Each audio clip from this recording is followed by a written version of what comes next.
கல்லீரலுக்கு, மண்ணீரலுக்கு, பித்தப்பைக்கு, நுரையீரலுக்கு, கிட்னிக்கு, ஹார்ட்டுக்கு எல்லாத்துக்குமே ஒரு மூலிகை மருந்து சொல்றேன். அந்த மூலிகையின் சிறப்பு என்னன்னா, ஒரு 2-3 இடி விழுந்திருக்கு, அந்த மரம் எரிஞ்சிருக்கு, 100 வருஷத்துக்கு மேல அந்த மரம் இருக்கு. ஆனா ஊர் மக்கள் யாரும் அதை வெட்டல.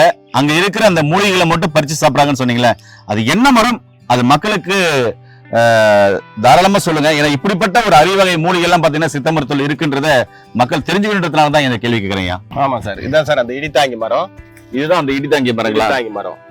பாருங்க, இந்த இலைய ரெட்டை இலை மாதிரி இருக்கு பாருங்க, 2 இலைய ஒட்டி இருக்கு. இடித்தாங்கி மரம் என்கின்ற ஆத்தி மரம். ஆத்தி என்று கிராமத்தில் ஒரு பேர் சொல்லுவாங்க, ஆத்தி இலைன்னு சொல்லுவாங்க. ஆத்தி மரம். இந்த காய் பாருங்க, எவ்வளவு நீட்டமா இருக்கு, தட்டையா இருக்கு பாருங்க. இது ஒரு அபூர்வ சக்தி வாய்ந்த ஆற்றல் மிகுந்த மரம். இது மின்காந்த அலைகளினால் வானத்திலிருந்து இடி மழை பெய்ந்து இடி முழக்கத்தில் இடி விழும் பொழுது அதை இழுத்து பிடித்து பூமிக்குள்ளே செலுத்தக்கூடிய ஆற்றல் படைத்த ஒரு அருமையான மூலிகை இது. இதுதான் இடித்தாங்கி மரம். இது உடலில் உள்ள அனைத்து வகையான நோய்களை தீர்த்து மனிதனை ஆரோக்கியமாக வைத்துக் கொள்ளுகின்ற ஒரு அருமையான மரம் தான் இது. இந்த இலையை கைப்பிடி அளவு எடுத்து சீரகம் இட்டு தண்ணியில் போட்டு நன்றாக கொதிக்க வைத்து 2 டம்ளர் தண்ணி வைத்து 1 டம்ளராக சுண்ட வைத்து குடித்துக் கொண்டு வரும்பொழுது உடலில் ஏற்படுகின்ற அனைத்து வகையான நோய்களும், மண்ணீரல் வீக்கம், கல்லீரல் வீக்கம், நுரையீரல் வீக்கம், இது போன்ற வீக்கங்கள் எல்லாம் எடுத்து உடலை ஆரோக்கியமாக காக்கக்கூடிய மின்சக்தி மிகுந்த இந்த மரம். இதுதான் இடித்தாங்கி மரம் என்று சொல்லக்கூடிய மிக சக்தி வாய்ந்த மரம் இது. இதை முடிந்தால் உலக மக்கள் அனைவரும் தன்னுடைய வீட்டு அருகாமையில் இந்த மரத்தை நீங்கள் பயிராக்கும் பொழுது இடி விழுந்தால் இழுத்து பிடித்துக் கொள்ளும். இது இழுத்து பிடித்து உள்வாங்கி பூமிக்கு அமைச்சிடும். அந்த வீட்டு மேலேயும் விழாது, மனிதருக்கு மேலேயும் விழாது. அப்பேற்பட்ட ஒரு ஆற்றல் மிகுந்த மரம் தான் இந்த இடித்தாங்கி மரம். ஐயா, இது எத்தனை வருஷமா இங்க இருக்கு? இங்க கிட்டத்தட்ட ஒரு 100 ஆண்டுகள் மேல இருக்கும்னு நான் நினைக்கிறேன். அது பாருங்க நேர்களே, இது பாருங்க, இந்த இடி விழுந்து தெரியுதுங்களா? இடி விழுந்து பாத்தீங்கன்னா இந்த மரமே 2ஆ பொளந்திருக்கு. ஆமா, 2ஆ பொளந்து கூட இந்த மரம் இறக்கல. ஆமா, இந்த மரம் அப்படியேதான் இருக்கு பாருங்க, 2ஆ பொளந்திருக்கு பாருங்க. ஆமா, ஆனா இந்த மரம் எப்படி இருக்குன்னா வைரம் மாதிரி இருக்கு. கல் மாதிரி இருக்கு. ஒண்ணுமே பண்ண முடியாது போல இருக்கு. ஆமா, ரொம்ப ஸ்ட்ராங்கா இருக்குது பாருங்க, ஸ்ட்ராங்கா இருக்கு பாருங்க. ஒரு சில அந்த மரங்களை தட்டும் போதே அதனுடைய அந்த சத்தம், அந்த பவர் தெரியுமாங்க. உங்களுக்கு தட்டி காமிக்கிறேன் பாருங்க, தெரியுதான்னு தெரியல. அது எப்படி இருக்குன்னு இங்க பாருங்க, எப்படி சவுண்ட் கேக்குது பாத்தீங்களா?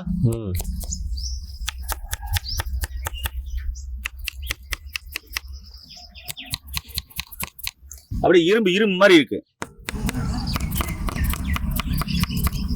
இது ஏன் சொல்றேன் அப்படின்னு சொன்னா, அந்த அளவுக்கு பாத்தீங்கன்னா இந்த மரம் பவர்ஃபுல்லா இருந்துன்னு சொல்றேன். இங்க பாருங்க, அப்படியே பொளந்து இடி விழுந்து பொளந்து கூட இந்த மரம் இறக்கல.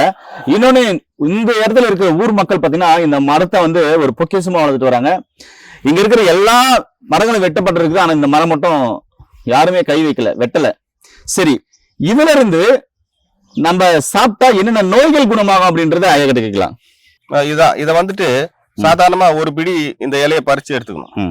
எடுத்துக்கிட்டு 1 லிட்டர் தண்ணி வச்சு நன்றாக கொதிக்க வைக்கணும். இந்த இலையை அதுக்குள்ள போட்டு 1 ஸ்பூன் சீரகம் போட்டு கொதிக்க வச்சு அது ஒரு 1/2 லிட்டரா சுண்டின உடனே வடிச்சு வச்சுக்கிட்டு காலை மாலை ஒரு டம்ளர் குடிச்சிட்டு வந்தாங்கன்னாவே உள்ளுறுப்புகளை பலப்படுத்தும். எல்லா நோய்களையும் தீர்க்கும், உள்ளுறுப்புகளை பலப்படுத்தும், அல்சர் நல்லா ஆகும். அடுத்து பாத்தீங்கன்னா புதிய செல்ஸ், இறந்து போன செல்ஸ் எல்லாம் புதுப்பிச்சு புது செல்ஸ் உண்டாக்கும். அந்த மாதிரி ஒரு மின்காந்த ஆற்றல் படைத்த ஒரு மூலிகை. ஆமா, இந்த மூலிகை நீங்க சாப்பிட்டு காமிங்கய்யா.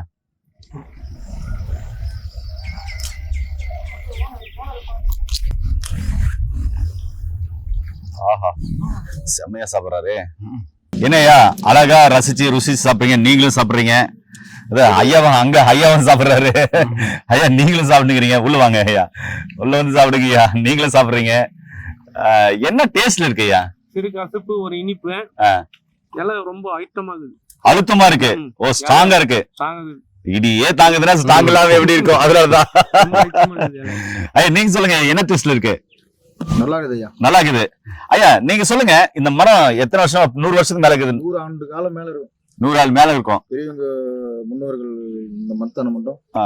யாரும் போகக்கூடாது, வெட்டக்கூடாது, செய்யக்கூடாதுன்ட்டு அப்ப இருந்து ஒரு கட்டுப்பாடு வந்துருச்சு. ஊர் கட்டுப்பாடு ஆமா. இந்த மரத்தை வெட்டக்கூடாதுன்னு. எல்லா மரங்களும் வெட்டாலும் இந்த மரம் மட்டும் வெட்ட மாட்டாங்க. வெட்ட மாட்டாங்க. ஏன்னு கேட்டீங்களா? அவங்க அப்பெல்லாம் மெடிக்கல் இல்ல, இங்கிலீஷ் மருந்து எதுவும் இல்ல. ஆ. இதை வச்சுதான் எல்லாரும் காப்பாத்தினாங்க, செஞ்சாங்க அந்த காலத்துல. ஓ, அதனால இந்த மரத்தங்களை வெட்டக்கூடாதுன்னு சொல்லியிருக்காங்க. பெரியவங்களுக்கு தெரியும், சித்தா எல்லாம் தெரியும். ஆ. அப்ப ஹாஸ்பிட்டல் எல்லாம் இல்ல ம். அந்த காலத்துல. ம். இதை வச்சுதான் எல்லாரையும் உருவாக்கி ரெடி பண்ணுது. அதனால ஊர் கட்டுப்பாடே சொல்லியிருக்காங்க. ஆமா. ஓ, என்ன நேர்களே, ஊரே ஒரு கட்டுப்பாடு போட்டிருக்கு. இந்த மரத்தை வந்து வெட்டக்கூடாது அப்படின்னாக்கா அப்படி எப்படிப்பட்ட மரமா இருக்கும்? அது என் கையில பிடிக்கிறதுக்கும் அதை மெல்லமா வருடத்துக்கும் இயற்கை கொடுத்திருக்கிற ஒரு அருமையான நேரம் தான் நினைக்கிறேன். எல்லா உள்ளுறுப்புகளையும் சரி பண்ணக்கூடிய ஒரு காயகல்ப மருந்து வேணும்னாலும் கீழே போற நம்பருக்கு கால் பண்ணுங்க. படிச்ச பட்டதாரி மருத்துவமா பாரம்பரிய மருத்துவர்கள் செஞ்ச மருந்துகளும் உங்களுக்கு கொடுக்கப்படும். இந்த மூலிகை கிடைச்சா கண்டிப்பா பொக்கிஷமா பயன்படுத்துங்க. இந்த விதை கண்டிப்பா கிடைக்கும். இது இப்பதான் மரம் பாத்தீங்கன்னா காய் வச்சிருக்கு. இது நல்லா பழுத்த உடனே அதனுடைய விதைகள் கண்டிப்பா கிடைக்கும். கிடைச்சா நிச்சயமா நான் உங்களுக்கு கொடுக்க முயற்சி பண்றேன். மீண்டும் இன்னொரு அருமையான பதிவில் உங்களை சந்திக்கும் வரை உங்களுக்கு விடைபெறும் குடும்பத்தில் ஒருவனாக உங்கள் அன்பு சோன் ஹரிதாஸ். நன்றி, வணக்கம், வணக்கம் ஐயா.